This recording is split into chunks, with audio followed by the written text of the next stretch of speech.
If you visit the city of Edinburgh, your attention is likely to be drawn to one of its most prominent landmarks, this hill called Arthur's Seat. Locals call it the Crouching Lion. Its distinctive shape can be recognised from all points of the compass. Few cities have a miniature mountain like this at their heart, and as you walk round the city, your eye is drawn to it. The hill is the dominant feature of Holyrood Park, also called the Queen's Park, as it's part of the Crown Estate. The park is one of the gems in Edinburgh's crown. A place of beauty and historical interest, much loved by those who live in the city and by those who come to visit it. Arthur's Seat is part of the remains of an extinct volcano. The summit is a volcanic plug. The lava left behind in the vent when the volcano cooled and died. These nearby cliffs are called Salisbury Crags. Geologists call them a volcanic sill, formed by lava squeezing its way between two layers of rock. The shapes of Arthur's Seat and the crags are the result of erosion caused by sheets of ice from the last ice age. Crossing from west to east, the ice severely eroded the west-facing slopes, but deposited stony clay on the eastern lee slopes. Hence, prehistoric men found enough depth of soil to make these terraces for growing crops. The ice sheets melted away about 15,000 years ago, leaving the landscape much as we see it today. To the south of the summit of Arthur's Seat lie Samson's Ribs, another striking legacy from the volcanic period. Basaltic lava forms into columns like these when it's allowed to cool very slowly, as when one layer is quickly covered by another. During the early 1980s, part of a rib fell onto the roadway below, endangering passing traffic. Stabilisation work was put in hand and completed in 1985 to prevent further falls. A number of unusual plants survive on these rocks because of their inaccessibility. The park has played an important role in the historical development of geological science. In the late 18th and early 19th centuries, a great geological controversy raged over the formation of what we now call igneous or volcanic rocks. The German geologist Werner maintained that these rocks were precipitated as sediments from a primeval ocean. James Hutton, then Professor of Geology at Edinburgh University, held the view that they were formed from molten material which had ascended from the interior of the earth and consolidated within the crust. Evidence to support Hutton's theory was found when quarrying work was done here on Salisbury Crags. This part of the rock face, exposed during the quarrying, is known as Hutton's section. Hutton recognised that it could only be explained by hot molten rock being forced through between layers of sandstone and mudstone, baking the surfaces of the layers with which it came into contact. Hutton's theory prevailed, and he is now regarded as one of the founding fathers of modern geology. The park attracts geologists and other scientists to this day, but most of those who come here are looking for rest and recreation, or just to enjoy the beauty of the park and its surroundings. Many, like me, come because they like to get their exercise out in the fresh air.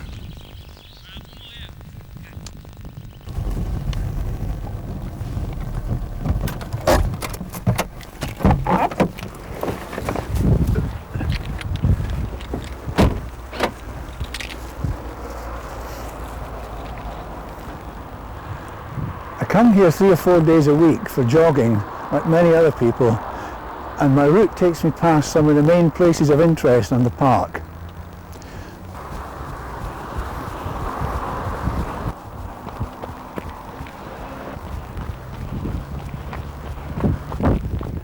The first landmark on the route is St Margaret's Loch. The site of the loch was formerly an area of marshland, kept wet by waters filtering down from the heights above, known as Hunter's Bog. In 1856, Queen Victoria's consort, Prince Albert, arranged for the waters from Hunter's Bog to be drained down into the ornamental loch we see today. Despite there being virtually no food in the loch, it is visited by many wildfowl, scrounging for titbits from visitors. Geese are common, as are mute swans, coots and gulls.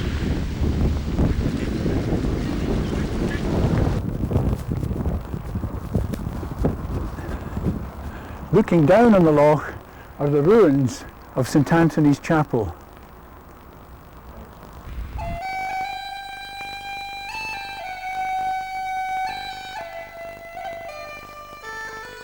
Tradition says that the chapel was founded to guard the nearby Holy Well. A hermit tended the altar, and at night a lamp burned in the tower to remind mariners on their journeys up the River Forth to dedicate their prayers to St Anthony. St Anthony's Well can still be seen. It was originally fed by a spring, but that has long since been closed off, and it's now fed only by rainwater. I doubt if St Anthony would be willing to drink from it today. Leaving the loch and chapel behind, my jogging route takes us up along the top of Salisbury Crags.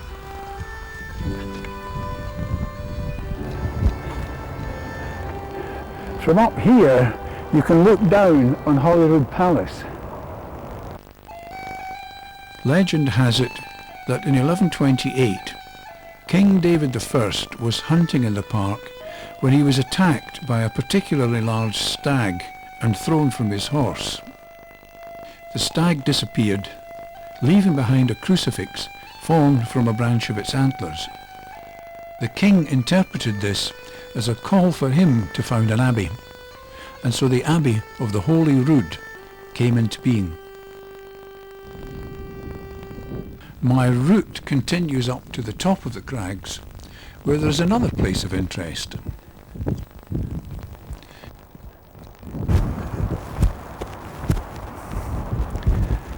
This notch in the rocks is about the highest point in the crags, and it's known locally as the Cat's Neck. About 30 years ago, a man pushed his new wife to her death off a point somewhere around about here to claim on her insurance. He didn't get away with it.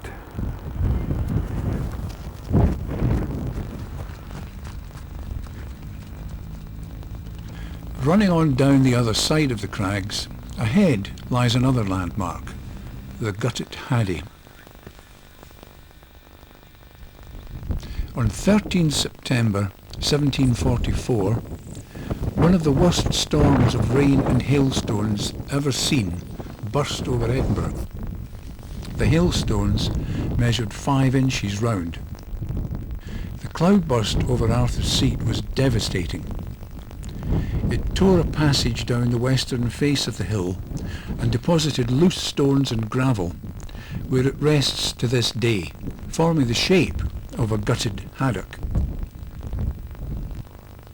This face of the hill is still prone to water erosion. In 2003, this stone-pitched path was built alongside the Gutted Haddie to make the approach safe for walkers.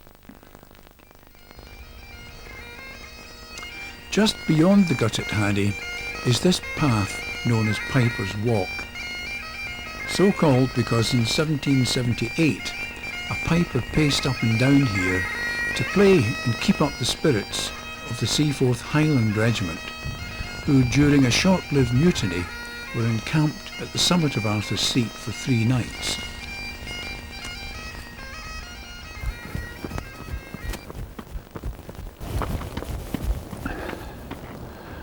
My normal jogging route takes me down this track and back to Hunter's Bog, but today we'll run up these steps to the summit of Arthur's Seat.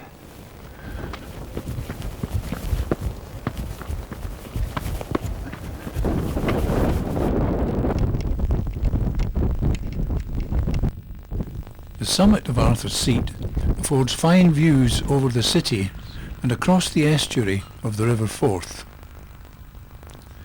To the north, across the water into Fife, you can view these hills called the East and West Lowlands. To the east, you can see North Berwick Law and the Bass Rock. To the south lie the neighbouring Pentland Hills. And to the northwest, beyond the road and rail bridges over the River Forth, lie the beckoning Scottish Highlands. Running on down towards the Nether Hill, the haunch of the Sleeping Lion, brings us to views of landmarks to the south of the park. From up here, you can look down on Prestonfield House, which dates back to the 14th century. A traditional tale tells that one of its former owners was losing heavily at a game of cards and staked the house, winning on the turn of the ace of clubs. To celebrate, he planted trees around the house to form the cloverleaf shape of the ace of clubs. You can still see the outline of the shape from up here on the Nether Hill. To the east of Prestonfield House is Duddingston Loch, the only natural loch in the park, and now a bird sanctuary. The reeds in this loch used to be harvested for thatching. In 1985, new lanes were cut among the reeds to provide more nesting places and shelter for wildfowl, and today this area forms the Bosinch Wildlife Reserve, designated a site of special scientific interest. Just by the northern shore of Duddingston Loch is this gap called the Windy Gowl, a man-made gap in the rocks through which the road and the wind make their way. Between the Windy Gowl and the loch is this cliff, known as the Gurnall Crag.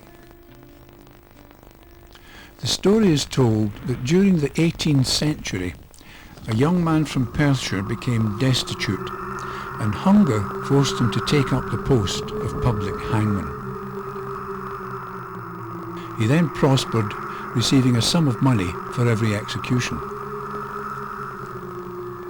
It was a time of religious upheaval, when many a good man was condemned to the gallows for his religious beliefs and not for any crime, and the public hangman was generally despised by the townsfolk. He therefore resorted to disguise when he went out. One day he was recognised and chased by a mob, and to escape he jumped to his death from the Gurnall Crag at a spot which has since been known as the Hangman's Crag. There have been many incidents of violence and death associated with Holyrood Park, but one of the most puzzling concerns the discovery of these miniature coffins. In the summer of 1836, some schoolboys were investigating rabbit burrows somewhere here on the northeast side of Arthur's Seat, the exact location not being known.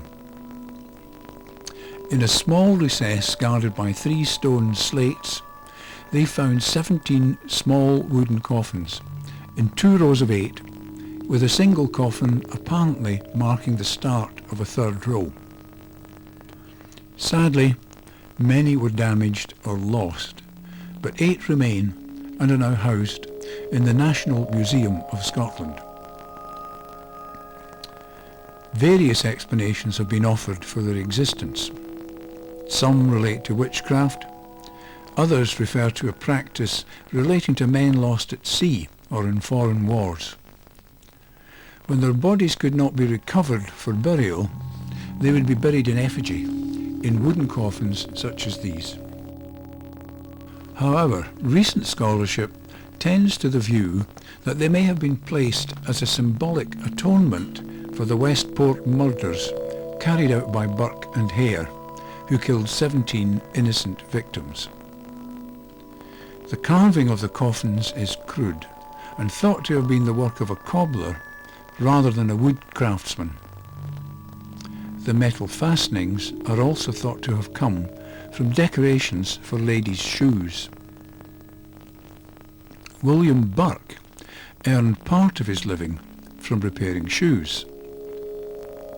Could his have been the hand that carved these coffins? The true explanation may never be known, dying with the unknown gravedigger who placed them here on Arthur's Seat. Holyrood Park has witnessed many episodes in its history and continues to do so to this day.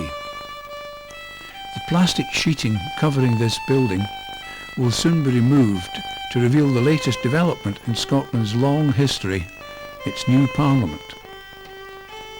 And for those of us who frequent the park as a favourite haunt, there will soon be a new landmark to look down on as we plod our way round this remarkable feature of Edinburgh's landscape.